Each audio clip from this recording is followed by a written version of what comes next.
auditing the combine. That's right. We're auditing the prospects, exposes them, right? So the only question that matters is simple. What actually has changed? What's changed here over the course of 4 days? And we're going to bring that to you right now. Commissioner, I'd like to start with you, and then we'll get to the war chief. But first, give me some of the guys that held ground. They met their threshold. They met their benchmarks. Who held? Jeremiah Love, for starters, he held. I don't think he probably blew past his threshold, maybe, but he definitely he showed up and showed out like everybody expected. And the fact that he was disappointed his 40 time tells you something that he's a dog. He's a dog. Hell, I think I would have to agree with you, and it's just it's tiny bit of movement, right? And a speck of auditing, which I know the war chief is going to get into, but yeah, like I think this dude, I think the Saints and the Chiefs are out of the Jeremiah Love sweepstakes unless they do something about it. So yeah. I love that one. Who else? I love that one. I think there's gonna be teams that probably be moving up for him. Yes, absolutely. I think I think Makai Lemon held his ground. That gauntlet he ran, that was so freaking tight, man. Tight. His running routes was tight. He held. He's wide receiver one. Looking up. Okay. Give us anybody else. Is there another player that you have that that held their stock, that met their threshold? Anybody? Sadiq. Kenyon Sadiq out of Oregon. Good Lord. Yeah, pretty good athlete. 4.3, 40-yard dash at 244 pounds. Good. He solidified his stance. He's not going nowhere. He might move up a couple spots. He probably passed maybe Carnell Lake and Tyson, depending on how the draft is going. Is that another lake in the Rams lake tree? Carnell Tate. Carnell Tate, I mean. We'll either clip that or edit it short, whatever. Okay, so yeah, okay. Just try. I don't know why that slipped into my head. I don't know why that slipped into my head. All right, yeah, those are some. You know what? There's one thing I do want to say. That just watching all of them, I don't want to even say majority, all of those dudes that showed up, that were there in Indianapolis, they absolutely performed magnificently. They're like they are 5-star athletes. The brutal reality of the situation is not everybody is going to be able to make it in the NFL. Not all these kids are going to be Pro Bowlers, no, let alone starters. They'll be lucky if they're backups. Which is a perfect segue because I do want to talk to the war chief about movement. Movement, as far as I'm concerned, is consequence. Movement is like, okay, well, there's a lot tied to whether a player moves or not because there are other variables that are being factored in, right? There are a lot of different variables. Give me some guys who you thought were movers in this draft. Who changed? Yeah, in this combine for sure. Mike Washington, I think, really picked up his steam from the Senior Bowl. He really kind of made his name there, just being a productive player. But we wanted to see what we saw on tape at Arkansas. Is it going to translate to the testing? And I think he tested so well running that 4.37 40. I think that his movement has gone from the third round.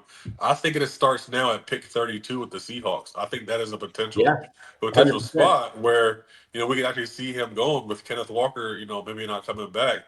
I think this really opens him up to be a second round pick. But I think he even could have some first round buzz with how well he ran, how well he jumped. I think he even jumped about 10-8 on the broad. So he's moving not only physically, but he's also moving up draft boards as well. Yeah, it's a big boy. That's a big boy that runs very fast. Very, very fast. It's a football dude. It's not like many coaches. We've heard this before. He plays football. He knows football. He wants to play football. It's a football guy. Yes. Makai Lemon is not taking anything away from that example. Makai Lemon is a little bit of a different creature. He's a wide receiver. He's a little eccentric. He's a very skill specific type of player. This dude came across as if he's a football player because the body and the measurables don't really match up with the skill. Do you have anyone else, War Chief? Yeah, absolutely, I do, and I think he was overshadowed because of Kenyon Sadiq and what he was able to do.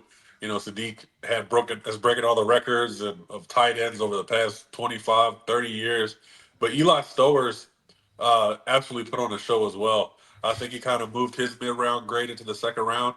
He ran a 4.51 40. I think he broke the record for the vertical jump at 45 and a half. So he is absolutely, with the saying, jumping out the gym. He was jumping out of Indianapolis. He's probably still in the air in orbit right now. But so is his draft stock. I think people are going to look at him and go, he can be my Colston Loveland. I could pick him in the second round and not be concerned.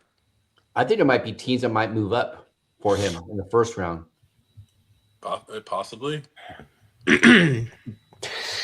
That's why it's it's there's a lot of risk that's associated when it comes to this dude really showed up here, showed out. It's going to cause the team brass to now go back to the tape, go back to the drawing board, possibly, no pun intended, the board.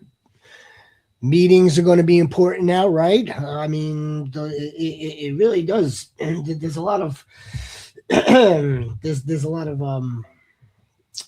risk. There's risk that's associated with this. Did anybody tighten their projection this weekend? No. Let's see. It's not an easy question. I think Katron Allen did. For Penn State. I think he probably moved ahead Singleton in where he was going to go. Him, I think Drew Aller also did. Is Drew Aller now a day 2 quarterback? Was he always a day 2 quarterback? No, he was not. No, they're talking he was the 4th, 5th round, but I think he moved at the very best, probably late round 2, early round 3. Yeah, I mean, you can just answer that question and say all the preseason hype quarterbacks. Anybody who had preseason hype really tightened their draft stock. I mean, these were guys that were coming in 4th and 5th round, and there was a lot of unknown questions with both of them because of injuries and lack of hitting on the opportunity that they had last season. But what was reminded, and I do think we were tightening up that draft stock. Aller and Nussbaum are right back where they kind of were, not necessarily first round, but I think people are willing to invest, higher picks in them, knowing that they can get what they once saw. Let me ask. I will say I should have said this to the first part. I think Ty Simpson. He signified where he's going. He is QB2. That is true. Yeah, he is. That hurts me to say that because he is my QB4 before this, but yeah, he's clear cut QB2. Yeah, for all the doubters, he straightened up a lot of people yesterday. So congratulations to him. He put on a good performance yesterday. 100%, man. If confirmation stacked, right? A few players are now confirmed in the same specific part of the draft. Does that create the compression at the top? No, I don't think so. Okay. War Chief, if confirmation does get stacked up, does it create compression along with like those dogs from Ohio State, up at the top, and the Bailey up at the top, and the Bane up at, like, it's like, okay, pick your poison now, almost. Yeah, I mean, I think the top of the draft is solidified.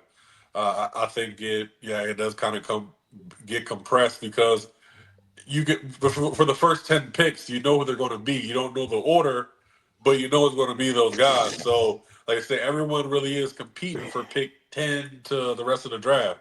So I can kind of say it can, because, like I said, those, and then back to the the question of what held, the guys who are top 10 guys, they perform like top 10 guys. Yeah. And that's why they're top 10 picks. All right. Each of us, I want you to name something that just stayed firm. One thing that stayed firm to close this out. You go, Jax. For me, Damon Claiborne is super fast. He's super agile. And he's going to be a really good player for somebody in the 4th round. I mean, I just felt like there was a lot of people talking about speed and agility, and it felt like nobody saw him run that 4.37, or it felt like nobody saw him do those cut drills. He just looked absolutely quick, fast, bursty, everything, and I was like, yeah, I knew that's what that guy is. I think I'm going to stay in the running back room too. I think Jadarian Price held his own. He's going to be probably late 2nd, early 3rd round draft choice. That he proved his worth in the passing game yesterday, and also proved his worth running those drills, hitting the holes with vision and stuff. But even the announcers were a little bit surprised, because that was one of those things that people were talking about, was sometimes his vision wasn't always there, and he would break outside the pocket and go down the sideline instead of hitting the hole.